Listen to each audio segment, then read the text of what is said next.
Olá, boa tarde. Estamos em mais um episódio do podcast Bom Senso Brasil. Eu sou José Antônio Rosa, ao meu lado Luiz Antônio Barbosa. Não formamos uma dupla sertaneja, ao contrário do que possa parecer. E hoje a gente está tendo a satisfação, a honra de receber aqui a deputada Maria Lúcia Ramos, depois de um período de espera em que ela teve atribulada com a agenda. Até peço aqui desculpas aos meus colegas assessores aí, porque eu incomodei eles o tempo todo. Quando que ela vem? Quando que ela vem? Vai, ela vai. Mas, e finalmente aconteceu. Então, deputada, bem-vinda. É um prazer ter a senhora aqui conosco. Ficamos felizes com a sua presença, né? E como eu costumo fazer, a gente já começa engatando uma pergunta, né? Mais feita à sua área de atuação, né? Uma das suas bandeiras, uma das suas demandas que a senhora encampa é o empoderamento feminino. A gente sempre fala entra ano, sai ano, que a mulher precisa conquistar espaço, precisa disso, mas infelizmente a gente não chega nisso. Na política, sobretudo, que é a área que a senhora milita, por que isso acontece? O que falta acontecer para melhorar? Primeiro, prazer estar aqui com vocês. Demorei, mas por conta de agenda. Sexta-feira geralmente é um dia que a gente percorre região, enfim.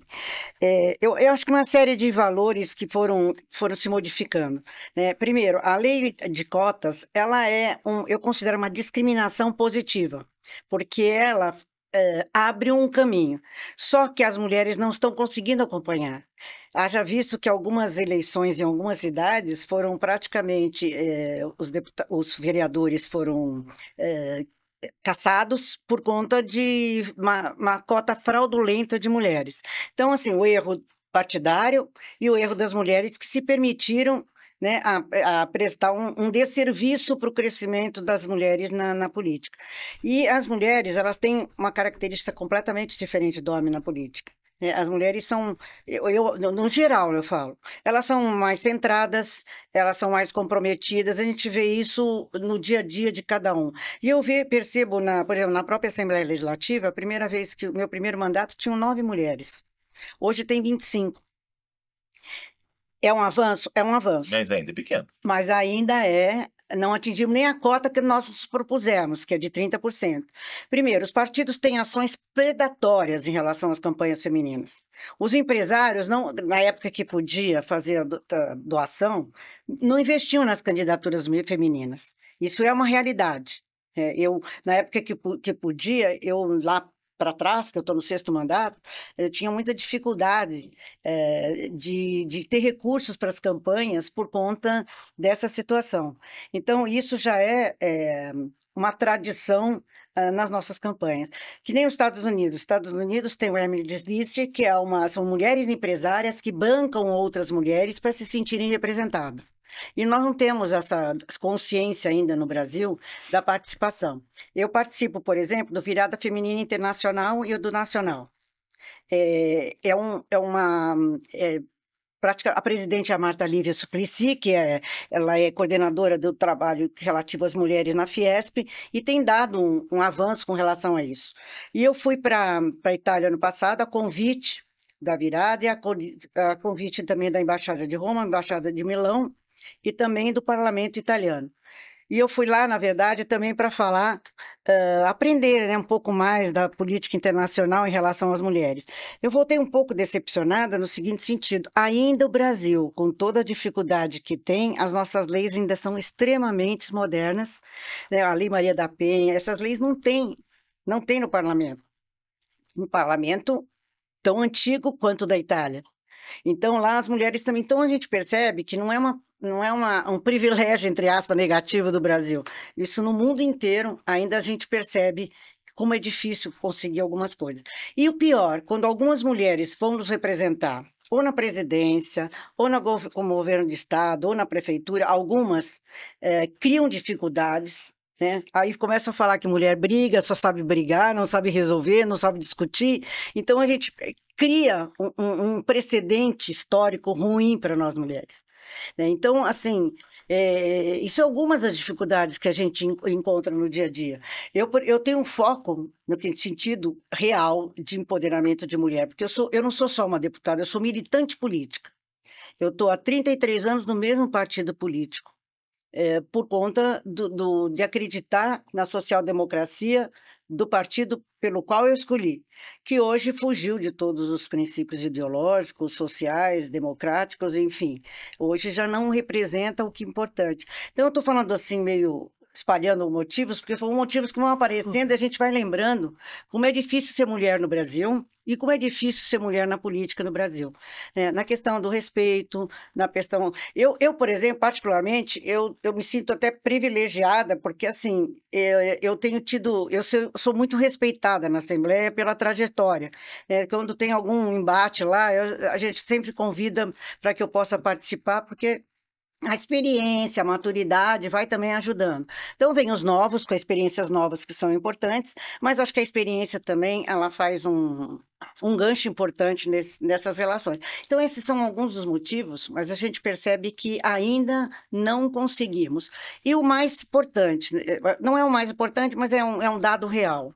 Se nós somos 52% das mulheres e nós não temos a votação das mulheres, a conta não fecha. Está acontecendo alguma coisa que as mulheres não votam mulheres. É isso que eu ia colocar. Está colocando, e isso é já um pensamento que eu tenho.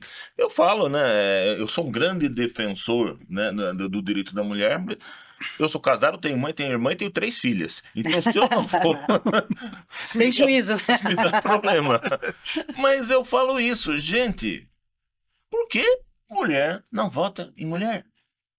Sabe, ela tem que... A eleitora tem que falar assim, não, eu tenho que estar representado. Não é só uma questão de feminismo, de sexismo. Não, eu acho que tem que ser bem distribuído isso. Eu até faço uma crítica quando a pessoa colocou assim, na questão não só na questão da votação, questão de escolha, por exemplo, vamos colocar o Supremo Tribunal, o Tribunal Federal. Houve aí, saiu uma juíza, saiu uma ministra, daí é uma crítica. Eu entendo o posicionamento do Lula, tudo, né, normal, não tenho nenhum ponto isso, mas esse ponto eu acho que faltou um pouco sabe, de bom senso, né? Ah, saiu. As pessoas colocaram, tem que ser agora uma mulher negra. Aí ele colocou, não, o meu voto, a minha colocação tem que ser só capacidade, mas tem muita mulher negra aí que tem capacidade. Agora, se você não colocar, nunca vai mostrar. Claro. Tá? Tinha lá, inclusive, professores universitários, tinham pessoas assim de gabarito para colocar. Agora, se você não põe, tá?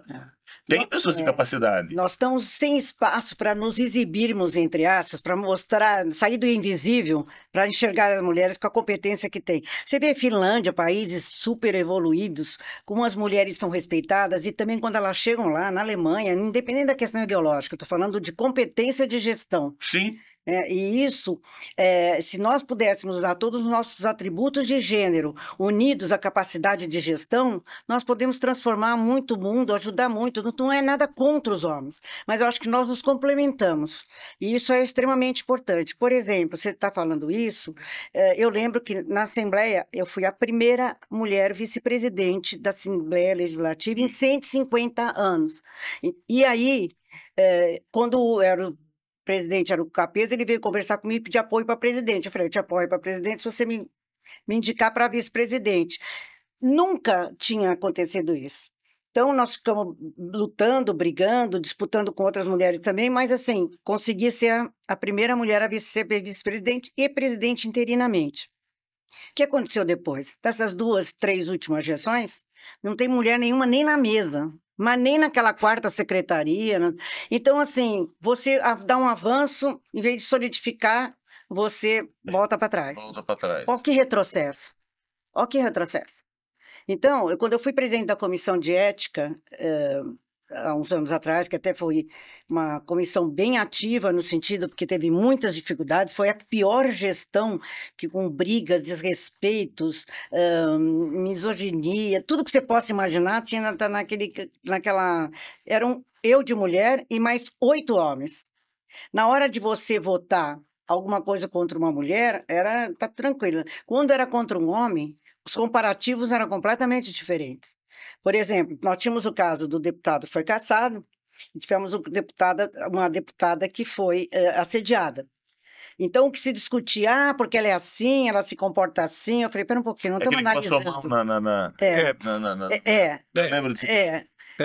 Quer dizer, não estamos aqui para julgar o comportamento de cada um fora daqui. Aqui dentro da Assembleia aconteceu um assédio real, visível, né? Gravado, né? Então foi filmado, tudo, quer dizer, não tinha como. Mas a gente percebe que, assim, a conduta da deputada foi colocada em questão, não o ato em si. Então, A culpa é dela. Se aconteceu, ou é porque ela estava de um jeito vestida, ou ela estava se comportando meio assim, meio assim. Então, assim, a gente percebe que ainda os homens ainda não nos veem como uma concorrente em igualdade de condições. Subestimam a capacidade das nossas mulheres. Eu falo de uma maneira geral. E nós não tivemos sorte, porque quando foi a presidente Dilma, foi uma mulher, a primeira mulher que foi para a presidência, ela não conseguiu fazer uma gestão que despertasse esse olhar para enxergar outras mulheres vindo depois dela. Então, não que ela seja, não estou atribuindo toda a responsabilidade em cima dela, mas é o conjunto de ações que acabaram acontecendo isso. Então, quando um homem alegam a corrupção dele, todo mundo parece que é uma coisa normal. A mulher já faz um baita de um estradalhaço. E vamos falar aqui, não é questão de gênero, é questão de caráter, né? Então, Sim. Então, a gente está vivendo ainda num mundo muito desigual em todos os sentidos, então nós temos que garantir a nossa presença na política para dizer, ó, estamos aqui, estamos representando a nossa voz aqui, vamos defender as mulheres invisíveis, as mulheres que não têm voz, e nós vamos falar por elas. Depois de 6 mandatos, deputada, cumprindo o 6º mandato, né, você já viveu tantas experiências lá, com esse advento da polarização, como é que é o clima hoje no Parlamento Estadual? A senhora tem adversários políticos, tem inimigos lá dentro? É possível manter um convívio minimamente civilizado dentro da casa? Olha, na verdade, assim, são adversários, mas assim, nós tivemos muita dificuldade com essa polarização. Ela está acabando com o Brasil.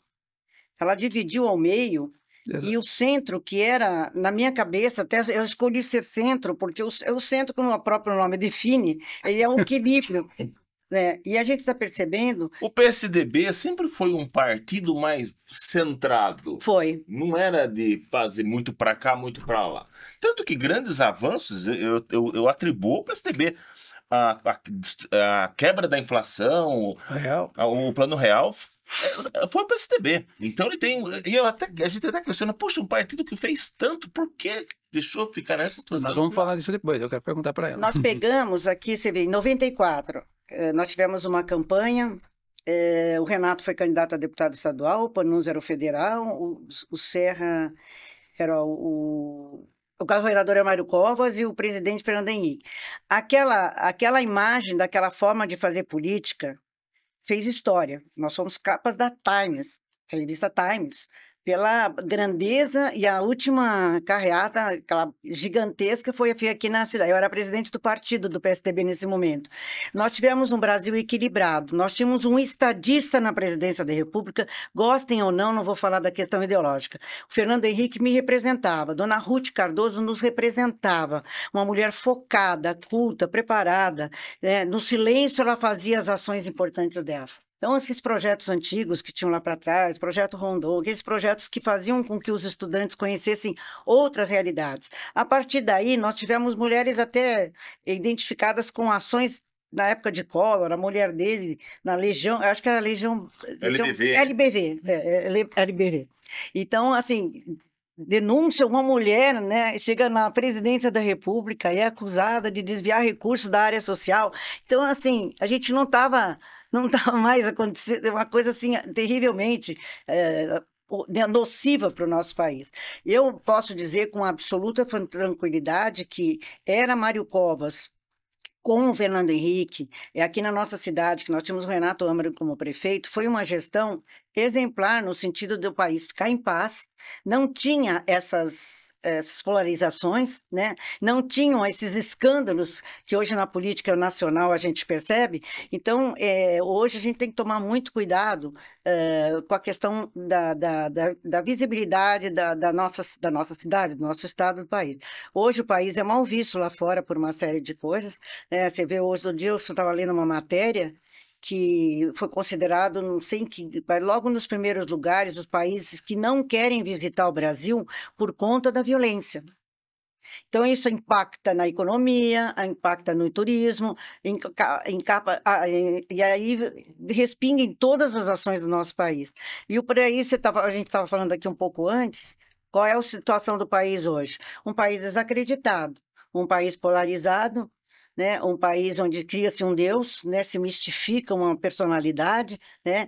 E muda a forma, né? Vocês que são da imprensa, eu nunca me conformei com a forma com que o presidente se comportava com as pessoas da imprensa que estavam no exercício da sua profissão. Um deboche, desrespeito, desrespeito às mulheres. Agressão. Então, e aí começou um padrão a ficar normal. Isso aconteceu na Assembleia, nesse ano que houve todas esses problemas de ética, por conta disso.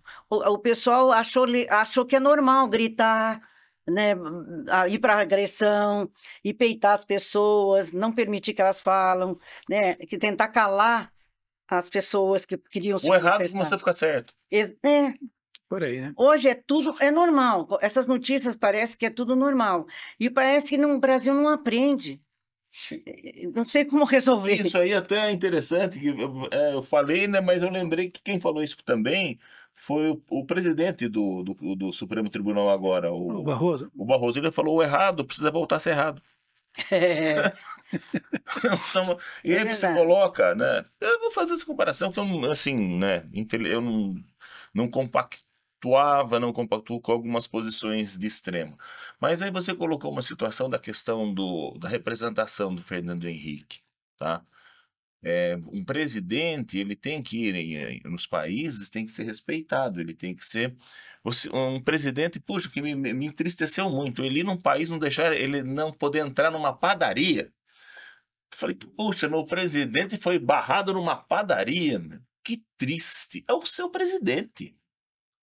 Então, sabe, existem algumas coisas de Brasil e aí que começa a colocar essa visão pequena que o mundo tem de Brasil, que infelizmente existe.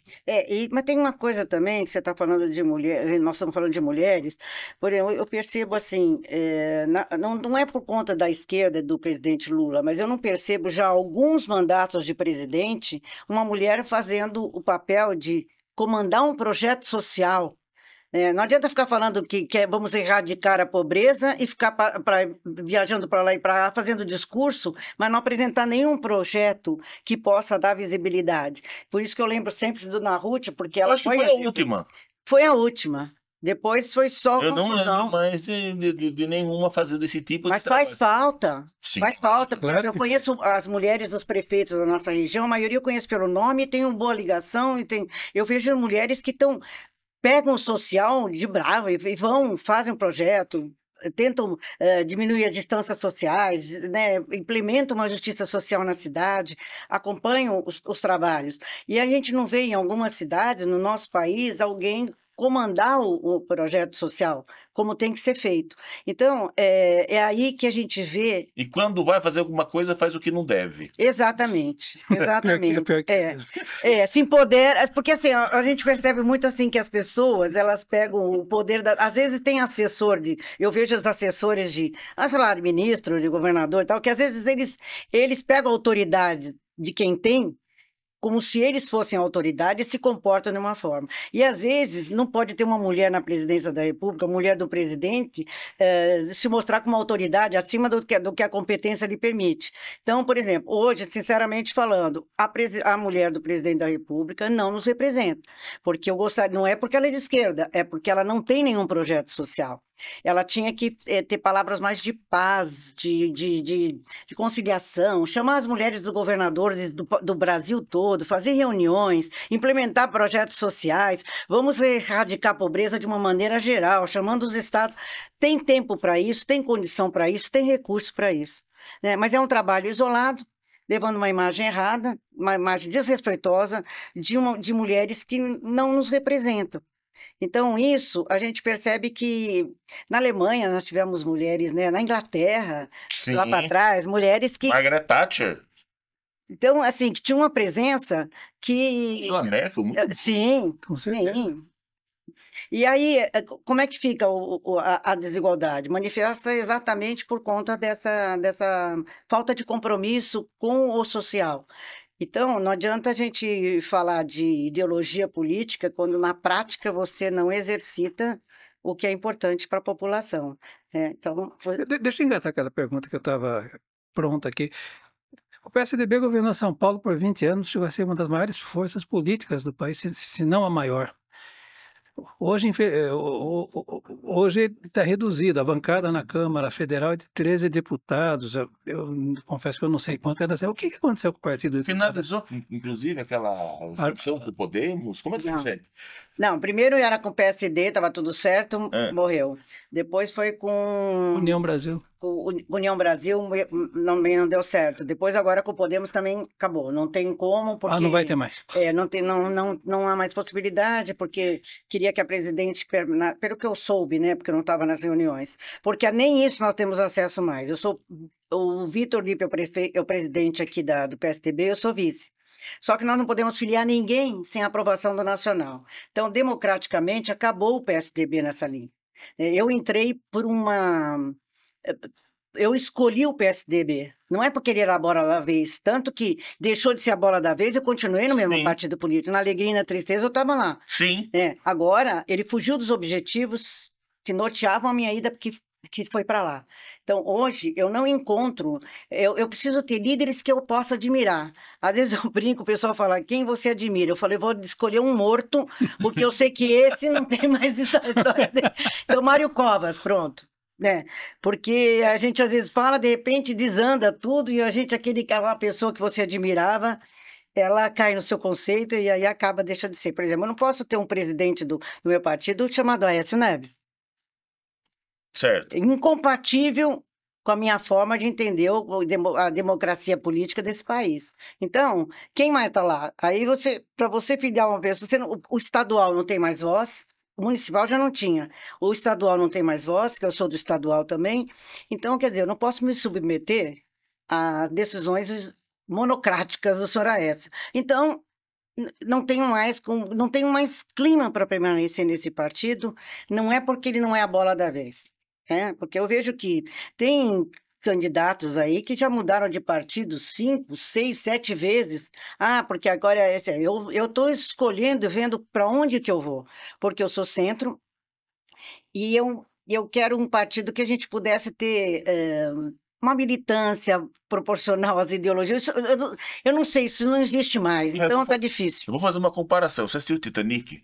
Você é aquela uma que ficou tocando até o fim, mas falou assim, agora não dá. É verdade. Não. Então, assim, eu não estou saindo, exatamente, porque não tenho mais um clima para poder... Olha, eu fui candidata a prefeita aqui, paguei um preço altíssimo, que eram 7 candidatos batendo em mim, por conta dos projetos que foram, alguns até com razão, foram aprovados naquela... decisões que foram tomadas politicamente, que comprometeram o resultado das eleições, né? Então, eu brinco que nessa última eleição, então, nós fomos sobreviventes, porque o partido totalmente destroçado, né? Sem recurso, né? Então, assim, eu acredito que foi mais pela força do trabalho do que propriamente por qualquer outra coisa. Mas uma coisa eu já pesquei aqui, ela falou. Estou estudando, ela vai sair do PSDB. Ganhou em primeira mão. Deputada, qual que foi, se é que teve, né, alguns dos seus colegas falaram aqui, qual foi o peso da gestão Dória nisso tudo? Ele foi mesmo responsável por essa derrocada? Olha, eu particularmente, eu achava o Dória um excelente gestor em uma série de coisas. O que faltou para ele foi trato político. o jeito político dele e a forma com que ele ficava dando aquelas notícias, ele foi visto como a pessoa que estava dando a mensagem apocalíptica. Então, então, ficou uma situação um pouco complicada. Então, mas assim, ele é um empresário de sucesso e a gente, na verdade, para você administrar a sua empresa dentro com os critérios que o poder público exige, você faz as mesmas coisas. O resultado que você tem que apresentar é o mesmo. Então, nós tivemos dificuldades. Por exemplo, o Rodrigo, por exemplo, pagou o preço de ter ido para o PSDB na hora errada. Se ele tivesse, acredito eu, que se ele não tivesse ido para o PSDB e tivesse saído candidato, a chance dele poderia ser maior, agravada talvez, claro, pela polarização, mas ele foi era recursos para todas as cidades. E o que era só a gestão? Porque no momento que você, por exemplo, compra 300 ambulâncias para dar para o estado de São Paulo, você pega um preço bem menor e você entrega para a prefeitura. Se você pede emenda para poder dar para a prefeitura tem que fazer edital, tem que dar contrapartida e ela vai ser comprada uma ambulância em cada cidade. Olha o custo operacional é um exemplo pequeno, mas para mostrar a grandiosidade do que está por trás disso. Então, assim, ele não foi feliz porque ele não soube ser político.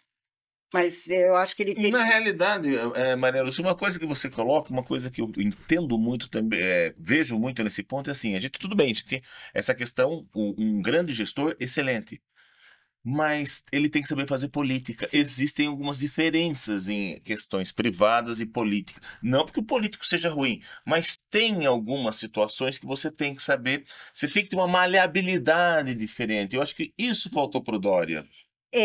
E assim, o que eu sinto também, ultimamente nas gestões, assim, você não pode ter uma Câmara, nem uma Assembleia de joelhos para o governador, ou para o prefeito, ou para o presidente. Então, a gente percebe que se não tiver tem que ter uma interação, respeitada a independência. Tem que ter uma sinergia, uma simbiose. Exatamente. E faltou o traquejo político necessário para comandar o estado de São Paulo no sentido político, não no sentido empresarial. Porque eu acho que não adianta você dar a prefeitura, o governo, sabe, para uma pessoa fracassada na sua vida comercial, industrial. Vai fracassar, não vai fracassar aqui. Isso é básico. Isso é básico. Quem não teve sucesso na vida, quando o pessoal, às vezes, porque o cidadão é rico, ele é rico, se ele ganhou honestamente e trabalhou para chegar lá, ele tem ótimas condições, porque a receita... Muito bom começo. Claro, a receita que deu para a empresa dele é a mesma que ele vai para o seu governo. Então, eu acho que tem que pensar sempre num bom gestor, uma pessoa de sucesso, para poder fazer. Agora, a política barata, a gente vê o que acontece por aí. Então, a gente sabe que isso acaba atrasando o país, acaba atrasando o estado de São Paulo, ou seja o que for. E nós estamos agora com uma situação lá na Assembleia, que o governo tem a maioria para votar os projetos, né? Então, o clima continua equilibrado, né? Mas, assim, o que a gente sente, às vezes, é uma dificuldade na demora de algumas decisões que precisam ser tomadas. Então, isso nós estamos tendo um desacerto, né? Eu vejo muitos prefeitos preocupados com os recursos das cidades, porque eles estão no começo, alguns no começo do governo e outros foram reeleitos. Então, eu tenho percorrido muito as cidades daqui e da nossa região no sentido de dar recursos, porque no momento em que você fortalece as cidades da nossa região, você também desafoga Sorocaba com a grandiosidade do custo que é operacional da nossa cidade aqui. Então, eu tenho feito tudo isso e mais, uma das coisas mais importantes que estão afetando é o problema da segurança. Hoje, há uns anos atrás, você falava saúde e educação. Tudo bem, claro, saúde é fundamental. Mas hoje essa educação, a segurança está complicada. Agora fala da segurança, porque a segurança está afetando a saúde mental das pessoas, porque a gente não tem só a insegurança real, nós temos a sensação da insegurança. É uma sensação de medo, né? As pessoas... Eu ando de São Paulo de um jeito, ando em Sorocaba de outro. São Paulo, eu estou no farol, estou olhando para todos os lados, controlando se a porta está travada. Então, aqui a gente não está precisando fazer isso. E a gente fica sempre naquela, isso aqui vai virar o Rio? Exatamente. Sabe? Será que é uma situação assim hoje? E vamos colocar assim vamos colocar um pouco de passado. O crime organizado hoje cresceu numa situação que realmente está calamitante. Ele está infiltrado em todos os níveis. Infelizmente, é uma realidade. Na verdade, uma das coisas que eu acho importante falar, eu tenho recursos da ordem de 2,5 milhões para a segurança, nunca tinha dado recurso. Pasme, para compra de fuzis, munição, motos, carros para os bombeiros, drones com leitura noturna. Por quê? Porque é importante que o Estado não consegue abastecer a segurança com os recursos dela do orçamento. Então, achei importante, porque se você controla, melhora a questão da violência, você mexe com a saúde e o equilíbrio das pessoas. Então, é um círculo vicioso. Então, hoje, a segurança, a sensação é muito grande de que nós vivemos. E hoje, a gente está vivendo um outro problema também. Nós hoje temos vagas de trabalho e não temos pessoas capacitadas para as vagas. Estamos em um processo invertido. Hoje o sonho dos jovens é ser influencer, não é mais, quero ser médico, advogado, engenheiro. Não, eu quero ser influencer. Realmente. Ou fazer joguinhos. Mas, gente, eu falo até para as minhas filhas, tá? A gente mantém, graças ao bom Deus, que elas têm um pouco de cabeça. Mas é verdade, o pessoal fica perdendo tempo, sabe? Liga a televisão, eu vejo assim, o pessoal às vezes liga a televisão e começam a falar um monte de besteira. Viu, qual é o resultado disso? Sim. Qual é o ganho, qual é o crescimento de ficar falando um monte de besteira, sabe? E fala sobre coisas que não tem nada a ver e querer ganhar dinheiro com isso. Não, e o pior, não tem a consciência social. Porque uma pessoa que chega nesse nível de ganhar dinheiro, puxa, faz um projeto social, ajuda, devolve para a sociedade um pouco do que conquistou, às vezes de uma forma até estranha, mas faz alguma coisa. Não adianta também que nem no Rio, que eles fazem, alimentam a população lá, mas por outro lado entregam a droga que alimenta, que destrói as famílias e destrói as vidas. Então não adianta fazer projeto social lá, porque não convence ninguém. Porque estão matando de um lado e dando vida para o outro, quer dizer, não adianta nada. Então, a gente tem que ter... Eu acho que está faltando muito a consciência social nesse país, as desigualdades permanecem por culpa dos políticos também e da população, porque na hora de votar, eles não olham o passado da pessoa, não olham se a pessoa é séria, não vem... A maioria, se você perguntar em quem votou para deputado, não vai lembrar. E o pior, parece que no Brasil... Você tem que ver alguém fazendo palhaçada. Esse eu vou votar. Desde quando o palhaço faz alguma... É uma profissão, não estou falando assim. Mas desde quando isso vai para o Congresso, você fica fazendo micagem, fica fazendo piada, vai dar para alguma coisa. Não é isso, gente. Não, você lembra há uns anos atrás, quando aquele outro, é um palhaço também... Tiririca? Tiririca. Ele teve aqui em Sorocaba... Eu não lembro se foram 40 mil votos, eu não lembro, foi uma loucura. Não sabe nem onde fica. O que ele trouxe para nós? Ele foi mais votado que os representantes da cidade, né? Aí eu falo uma coisa, eu não estou falando só em defesa própria, mas eu acho que Sorocaba está acontecendo muitos votos para fora. Eu lembro, teve um ano que a Janaína levou 20 mil votos aqui. Foi. Nada contra ela, mas assim... Mas a gente precisa pensar na gente. O que ela trouxe? Hoje, por exemplo, nós somos 4 deputados federais, estaduais. Cada um de nós pode dar, por exemplo, 20 milhões, nós temos 80. Se nós fizéssemos 6, olha o recurso que viria para cá. Aí vão os deputados que são candidatos, vêm aqui, dão uma emenda no último ano, né? Aí contratam alguém, aí a pessoa faz a campanha para eles, ele considera 0-0, tá tudo certo, acabou a campanha, já paguei você, tá tudo certo, vai embora, acabou, não tem recurso. Levou os votos aqui e inclusive impediu uma pessoa da cidade, que trabalha pela cidade, de se eleger. Mas isso é um problema. Por isso que eu sou a favor uma das coisas do PSDB que eu sempre achei perfeita é o voto distrital. Você tem que ter identidade com a pessoa, saber o que ela está fazendo, fiscalizar, olhar o que está fazendo. Não só olhar a rede social, porque também a rede social fantasia muita gente. Então, assim, é um personagem, né? Sim. Então, a gente tem que ver o que efetivamente aquele deputado está fazendo, o que ele trouxe, o que ela trouxe, para onde foi. E é factível. Sim. Então, como é que você vai falar de diferenças sociais se você não traz recursos para implementar essas ações? Então, aqui, desde a minha vida pública, o tempo todo lutando, por delegacia 24 horas, foi uma luta nossa. Eu trabalhei intensamente para isso. A primeira vara de violência doméstica no fórum que veio para a Justiça de Sorocaba, nós lutamos para trazer, foi a primeira cidade aqui, Sorocaba, usar nossa força política para trazer coisas positivas para a nossa cidade, né? Produzir manchetes positivas, notícias positivas, né? A gente vê com muita dificuldade hoje a questão da saúde, em nível geral, no país. Eu estou falando no país, no estado, em todo lugar. Nós estamos vendo, assim, por conta do desemprego, aumentam as pessoas que perdem os convênios médicos, né? Muitas doenças novas que estão surgindo, né? Casos, por exemplo, de autismo, que estão um índice altíssimo, que tem que ter um recurso para fazer um trabalho nessa direção. Então, nós estamos precisando inverter esses valores para que a gente possa construir uma sociedade melhor. Deputada, a senhora colocou a questão da simbiose, tá? Executivo, legislativo. Eu vou fazer agora, vou transpassar agora da questão estadual para a questão federal, que essa simbiose parece que não tem nenhuma. O que a senhora está vendo? Como a senhora está vendo essa questão hoje federal? Guerra.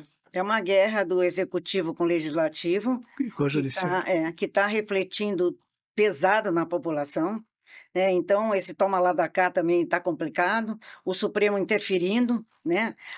O Congresso não se posicionando com firmeza em relação aos deputados, não para apoiar as barbaridades que fizeram alguns deputados e tal, mas não é no sentido de proteção, mas para mostrar a força porque a Constituição fala que os poderes são independentes, mas tem que viver em harmonia.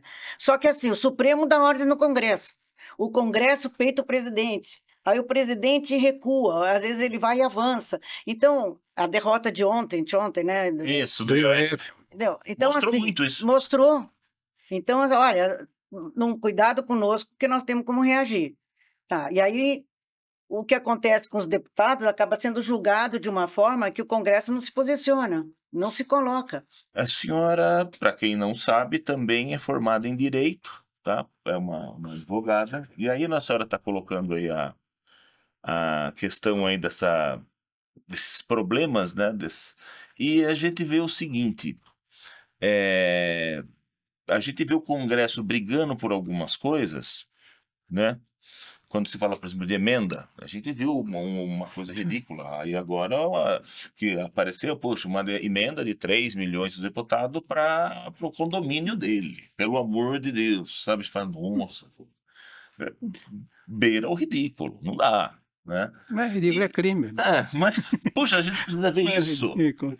Mas a gente vê, por exemplo, um Congresso que aprova leis, porque assim, em qualquer país desenvolvido do mundo, um país livre, um país democrático, as leis do Congresso têm valor. Tá? Sim. Existem controles de constitucionalidade em alguns países, mas você vê, por exemplo, na Inglaterra, no Reino Unido, o judiciário não pode derrubar uma lei aprovada pelo parlamento. A lei aprovada pelo parlamento tem força. E a gente vê uma lei aprovada, isso não é uma, várias.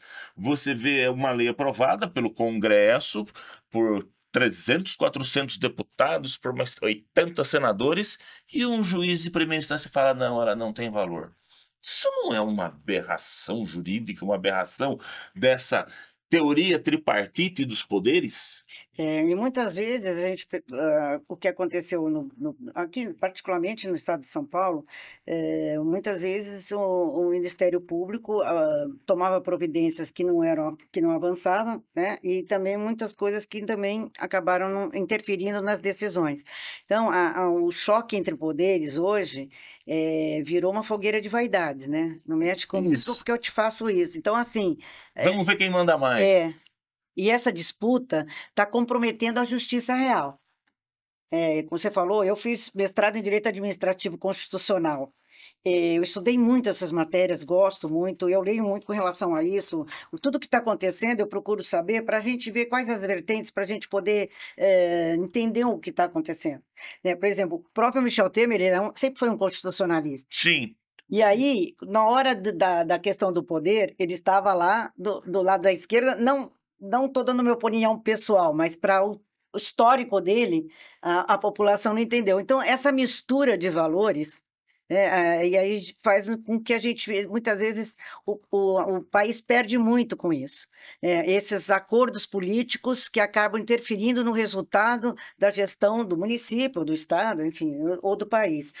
Então, não queremos um Congresso subjugado, né, submetido a decisões da, mas assim, tem que se impor também. Nós procuramos na Assembleia Legislativa, quando começam a vir influências externas para julgar um deputado, nós falamos, bom, espera a decisão da Justiça para nós podermos fazer a nossa condenação aqui. Né? Nunca estamos procurando sempre nessa linha, porque às vezes vêm forças externas para tumultuar a vida de alguém, quando é um dado real. Quando eu era presidente da comissão de ética, nós cassamos, suspendemos o mandato por meses de deputados, fizemos o que tinha que, fizemos a lição de casa. Agora, o que nós não pode permitir é que se enfraqueçam os poderes, porque quando você enfraquece um poder, você atinge diretamente a democracia. Então, hoje, nós estamos vivendo um momento perigoso. Perigoso pelos esses líderes que surgem do nada, né, e para se manter, começam a criar situações embaraçosas para o país, né, e para a política interna mesmo. Embaraçosa para o país, inclusive, reflete muito fora, porque nos países que realizam investimentos, essa é uma questão que pesa muito, a insegurança jurídica do Brasil. Isso. E é que nem assim, nós do Estado, nós estamos exprimidos entre o governo federal, entre a lei federal e a lei do município. Então, os deputados estaduais, nós ficamos com limite de poder decidir algumas ações, porque virar inconstitucionalidade. Então, a gente passa cada projeto, às vezes é vetado um projeto totalmente constitucional, que não interessa para um governo. Então, esse choque jurídico das decisões, que a gente que entende um pouco disso, a gente fica ainda vendo como a aplicação da lei está sendo distorcida. Muito. É um grande problema. A gente entra em contato, né, quem trabalha com isso, né, a gente conversa também com as pessoas também da OAB, né, a gente vê decisões saindo em vários níveis, fala assim, peraí, mas a lei diz isso. Ah, não, mas ele acha isso e... Gente, eu sempre faço uma comparação com os Estados Unidos. Eu conheço um pouco o sistema americano. Não vou dizer que ele é perfeito, né? Mas até teve uma reportagem agora, acho que da Folha, fazendo a comparação, e citou um pouco isso, a questão do juiz de futebol e juiz de direito. O juiz de futebol, ele chega, tem as duas partes, que são os dois times, tem a regra, e ele faz isso, ponto. Tanto que nessa Copa de Clubes agora, teve um juiz que tirou foto com um jogador, se eu não me engano, um juiz australiano. Não, você não participa mais. Ponto. O juiz é imparcial. Ponto. O juiz americano, Estados Unidos é assim, se você fizer uma besteira, cuspir no chão e alguém ver, e você for pego, ali, você vai, dependendo da cidade, você vai em cana, que tem lá código municipal também que pode prender. Ponto. Se você matar sua mãe, né, e na hora da prisão, naquele momento, o policial não lê os direitos, aquela prisão é relaxada. Código funciona. A pessoa, não, lá é constitucionário. Não, lá tem código, tem estatuto. No Brasil não se tem estatuto. Tem, mas não se respeita. No Japão, um político que é pego algum tipo de ação, ele ou se mata ou ele renuncia. Não tem aqui ainda é usado, e tá aí todo mundo na rua, aplaude, né? Põe a camiseta escrito apoio fulano e vai para a rua. É complicado isso. Para os nossos jovens, a lição do que é ética, do que é democracia, eles não estão conseguindo entender. Porque fica naquela dúvida, o errado parece que está virando certo. Sim. Deputado, como é que está o canal de interlocução com o governo do Estado? Aliás, qual é a sua avaliação na gestão Tarcísio? A senhora que ficou 20 anos como situação, hoje tem um quadro diferente, né? Como é que é É completamente diferente dos outros governos, porque, assim, até pela formação do próprio Tarcísio, né? Ele tem uma formação militar, né? Então, é assim, um pouco diferente dos outros governos. Então, o jogo político ali, ele tem sido, ele é muito aclamado pela população, né? Mas a dificuldade ainda é do diálogo com alguns políticos. Então, assim, tem uma imagem de uma pessoa séria, de uma pessoa firme, mas ele está inovando com algumas ações que o diálogo com os segmentos não está sendo muito bem construído. Se está certo ou se está errado é uma coisa que nós vamos ver lá para frente. Mas eu acho que o fato da gente não ter é um formato de gestão diferenciado, né? Eu acho que o governador, o Tarcísio, ele é um homem preparado para grandes projetos, como ele já esteve lá em Brasília, e eu acho que ele seria o espaço dele em termos nacionais, eu acho extremamente importante. Eu acho que o que falta, às vezes, da equipe é um pouco de jogo político, né? Um jogo político de poder ter uma articulação maior. Então, isso às vezes fica difícil para a gente conversar. Não exatamente com ele, mas com a equipe montada por ele. Entendi. Uma coisa, eu tenho que fazer pergunta para ela também, porque como você vai se candidatar, né? A gente precisa ter a sua linha, né? Você acredita que a Terra é plana? É melhor não responder. Qual é a melhor resposta para a gente? Deputada, durante muito tempo, eu que acompanhei isso de perto, não só da senhora, mas de todos os deputados, né, a senhora acaba vivendo aquela expectativa de que, dispondo de 4, 3 representantes na Assembleia, a cidade tinha a ganhar e, de fato, teve alguns avanços. Como é que é a relação, não da senhora particularmente, mas dos parlamentares com o atual prefeito? Porque isso é notório, não estou aqui fazendo crítica pontual, mas ele capitaliza muito o fato dele se ligado ao governador, são do mesmo partido, inclusive, né? Parece, são do mesmo partido. A impressão que dá é que o governador gosta mais do prefeito do que dos deputados e quem legisla, quem está lá é o prefeito e não o deputado. Como é que é isso? Na verdade, assim, eu tive uma audiência com o governador. Eu gostei muito de dialogar com ele, era uma conversa rápida, a gente conversou um pouco mais, eu contei um pouco da história, como é que foi aqui na cidade, como é que era aqui, enfim, como é que eu cheguei lá, até para ele entender, porque às vezes eu tive que, por exemplo, aquele projeto das máscaras, de cancelamento da multa, eu expliquei para ele, olha, o senhor vai me entender que eu votei contra, porque eu não votei a favor de colocar máscara, eu não posso agora e a multa, absolver todo mundo da multa por conta disso. Então, mostrando para ele é uma pessoa ele é muito inteligente, né? Então, ele é uma pessoa de uma capacidade intelectiva muito alta. Então, essa coisa do diálogo com ele, a gente tem uma forma de aproximação. Agora, claro, ele tinha vínculos com o partido. Ele mesmo fala que ele foi eleito por 4 prefeitos no estado de São Paulo. Um deles daqui. Então, assim, mas está havendo alguns problemas em função dos comportamentos em relação ao governador, né? Eu, por exemplo, sou uma pessoa mais de diálogo. Quando surgem todos esses problemas, em vez de para fazer um vídeo gritando, xingando, eu prefiro ir lá e pedir uma audiência com o governador, colocar o que a gente pode fazer, então, para que a gente possa conversar na base do respeito. Claro, se a coisa não acontecer, a gente fazer uma série de outros movimentos, mas é meu perfil não é de escarcéu. Meu perfil, às vezes o pessoal, você não vai... É um perfil de educação. Para de usar o momento, sabe? Agora o momento é contra, então vamos lá contra. Não é bem assim. Como também não mudei de partido porque estava importante, era mais chance de ganhar a eleição com mais voto, tem que ter um pouco de polidez. Polidez e coerência. Elegância política faz falta. Sabe, acho que é importante. Então, o diálogo eu acho fundamental, e só saio do diálogo se precisar, claro, eu tenho um perfil combativo, mas nesse momento, vamos dialogar. Se não conseguir pelo diálogo, aí eu tenho o plano B.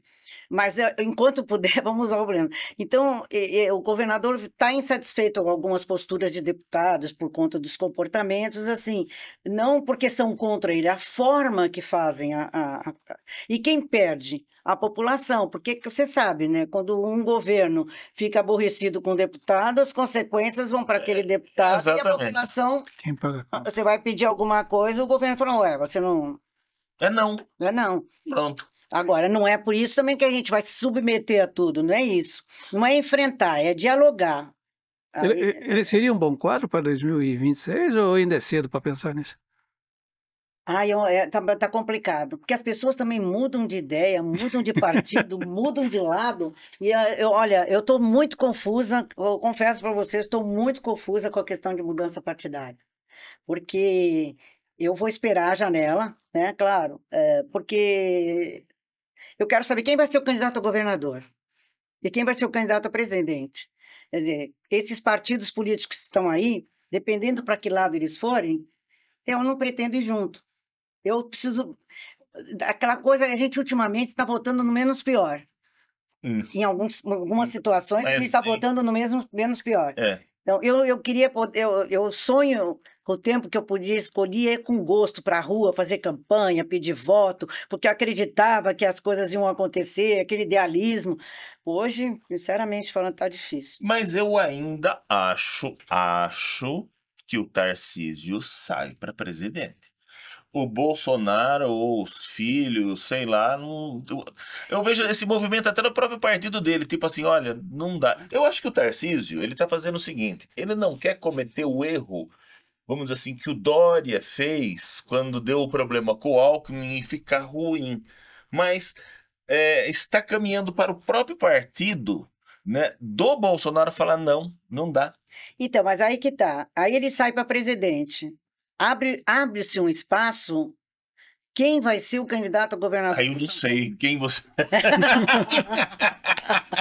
Pergunta que não quer calar. Eu fico pensando, quem vai ser para governador? Aí falam do prefeito de São Paulo, Ricardo Nunes, falam talvez o Rodrigo voltasse, que eu acho um pouco difícil, por ele mesmo, ele está num outro projeto, mas tem o Kassab, tem o presidente da Assembleia, então assim, ficou um leque aberto.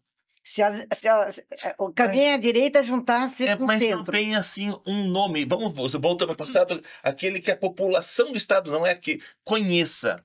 Não tem. Não tem. Até na pré-campanha existe polarização, né? Não se fala em outras alternativas, né? Só você tem duas, né? Parece. Só essa e a... Se o governador, eu acho hoje, né? Isso não é que eu acho, são pesquisas que demonstram isso. Se o governador, se fosse para reeleição, está reeleito. Ele está reeleito, minha opinião. E é o que a gente percebe por aí, ele está reeleito. Agora, para presidente, claro que tem uma chance grande também, porque São Paulo é a vitrine do Brasil. Mas também abre um leque, tem o ex de Minas, tem o do Paraná, tem o do... O Ratinho do Paraná, tem o Zema de Minas, Eduardo Caiado. O professor Eduardo, que foi do PSDB, né? O Eduardo Leite, eu gosto muito dele. Pois é. Muito dele. Ele foi eu gosto da forma de gestão, a forma focada dele, eu gosto muito. Trabalhou em momentos de crise, né? Que nem a questão lá quando teve os problemas no Rio Grande do Sul. Ele administrou aquela crise toda, né? E criou um gabinete de crise. Ele fez um trabalho bem... acalmou a população, ele não fez estardalhaços. Eu acho que ele conduziu bem. Mas hoje, falei, minha opinião, a gente entende que não dá uma palavra final, mas eu acho que hoje, para você, um candidato, vamos dizer assim, de direita, tá? Não é extrema direita. O Tarcísio, eu gosto do Tarcísio porque ele tem bom senso. Ele tem bom senso. Se ele precisa, ele é equilibrado, muito equilibrado. Se ele precisar resolver alguma coisa com o governo federal, ele vai resolver, tá?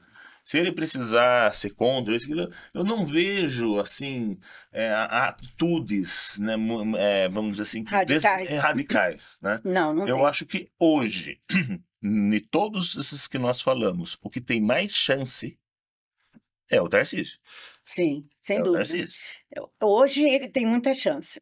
Agora, precisa ver se que ele vai. Ele não vai decidir sozinho. Então, não é uma. Eu acho que São Paulo está tranquilo hoje. E agora, eu não sei em termos de Brasil, acho que ele tem grande chance, mas eu não sei também como é que ficam. Se não estão falando em juntar a direita com o centro, para poder enfrentar a esquerda. É, Não sei no que vai dar. né? Vamos para a pergunta do milhão? Não, antes eu quero que você me dê uma posição sobre os problemas de Sorocaba. Como você está vendo Sorocaba com tudo que está acontecendo aí? Preocupada, né? Porque Sorocaba está numa vitrine ruim, né? Assim, com algumas dificuldades aqui, e a gente está uma situação instável, ninguém sabe o que fazer.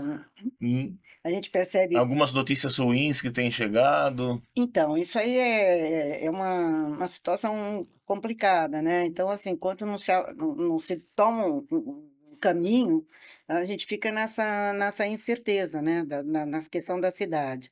Então, eu acredito que esse é um problema mais para a Câmara local dialogar, conversar, verificar como pode fazer uma situação um pouco mais, vamos dizer assim, Trazer um pouco mais de trazer normalidade. tranquilidade para a É. população, né? Porque a população está, e aí, e agora, e aí?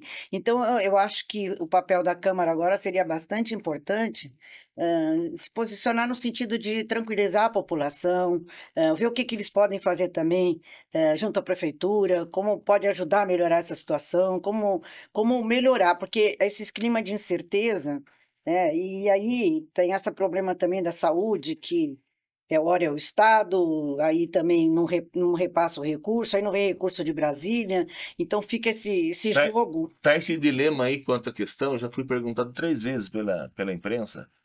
Falo, olha, lhe dou a explicação, a questão da fila da saúde, da falta de transparência que está na fila da saúde, que era É, para ser publicizada e não então, é. eles estão conversando sobre a questão dos 40 leitos, a gente tem que ter realidade para administrar.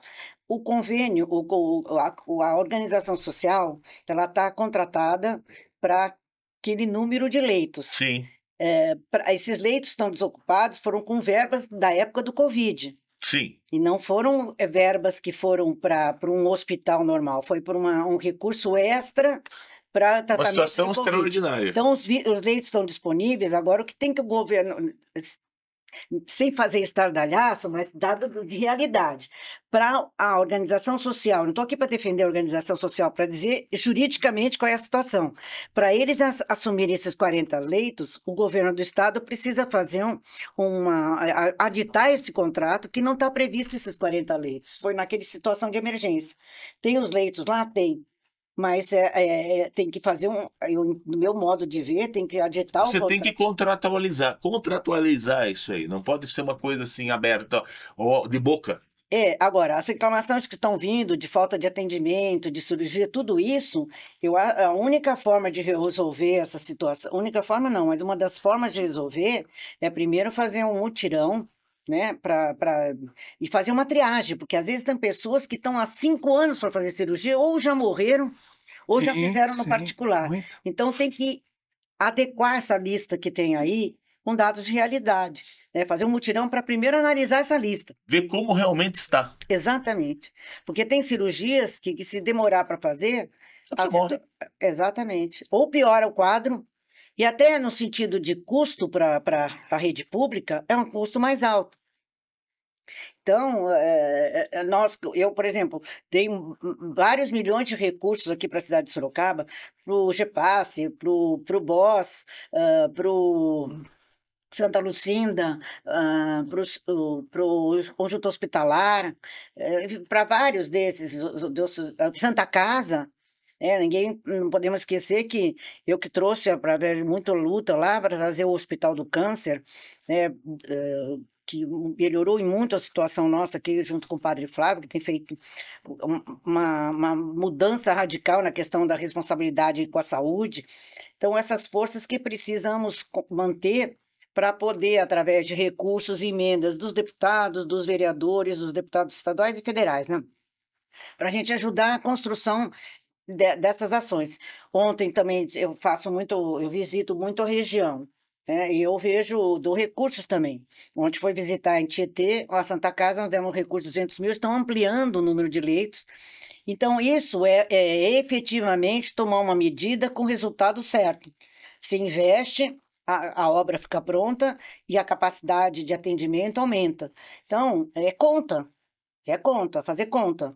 Então, o que nós precisamos aqui é um pouco mais de responsabilidade, até onde vai o município, até onde vai o estado e até onde pode vir do governo federal. Então, essas três esferas precisam sentar e se conversar e atualizar, porque a lista que está lá pode ter certeza. Uma pessoa fala, estou há 8 anos esperando uma cirurgia da vista. Ficou cega, ou morreu, ou está... Não tem outra. E investir nós não estamos investindo, né? Temos que investir na prevenção. Nós não estamos conseguindo nem esse básico. Então, tem muita coisa a ser construída aí. Bom, vamos lá. A gente chama de pergunta do milhão, a última das perguntas aqui, né? Nós estamos em 3 advogados aqui, falei, então, diante do exposto e com fundamento em tudo que foi dito, né? Que o exposto foi falado aqui. Deputada, o que dá para fazer? Qual que seria a primeira medida a ser tomada para que o Brasil retome o caminho do desenvolvimento, da normalidade, da paz social, do equilíbrio? O que é preciso? Começa por onde? Por onde que vai? Eu acho que começa pelo governo federal mostrar credibilidade, né? Mostrar um programa de governo, uma gestão que possa nos identificar lá fora como um país sério. Um país sério, um país comprometido com a democracia, com a liberdade de imprensa, mas também com o seu povo no sentido de condições básicas constitucionais serem otorgadas para a população. E a gente percebe que o Brasil ainda é um país que não tem a imagem necessária lá fora e precisa reconstruir essa imagem. Do governo passado, as coisas que aconteceram, o que está acontecendo agora com esse governo, isso aí não deixou uma imagem muito positiva com relação ao respeito pelo Brasil. Eu acho que a imagem dos políticos está muito desgastada, e se nós não pudermos oferecer para o mundo uma imagem de políticos comprometidos, de uma política mais séria, eu acredito que isso está afetando diretamente, porque em qualquer lugar, quando um empresário vai aportar recursos numa cidade, ele primeiro vai ver como é que está funcionando aquela cidade. Senão ele vai para a cidade do lado. Então, esse compromisso com o ético, com o respeito para a população é fundamental. Eu acho que passa necessariamente por a questão da imagem mesmo. Bom, esse foi mais um episódio do podcast Bom Senso Brasil. A gente queria agradecer muito a presença da deputada Maria Lúcia Rano por ter atendido o nosso convite, por ter participado, por ter colocado suas impressões, por nos ter proporcionado uma aula de tudo que ela aprende como militante política, como ela mesma se define. E eu quero aqui, com a licença de todos, agradecer aos meus colegas aí, Luiz Paulo e Silvia, pelo incômodo que a gente causou, que haja mensagem de WhatsApp lá para pedir, para colocar. Deputado, muito obrigado pela sua presença, foi um prazer, uma satisfação. O espaço está aberto, está à sua disposição. Obrigada, eu que agradeço o convite. Eu acho que foi uma forma de eu falar coisas que no dia a dia eu não falo. Então foi muito bom discutir política aqui com vocês. Espero voltar. Esse é o nosso objetivo. Essa é a ideia. Esse é o nosso objetivo. Então, muito obrigado. Muito obrigado, até a próxima edição.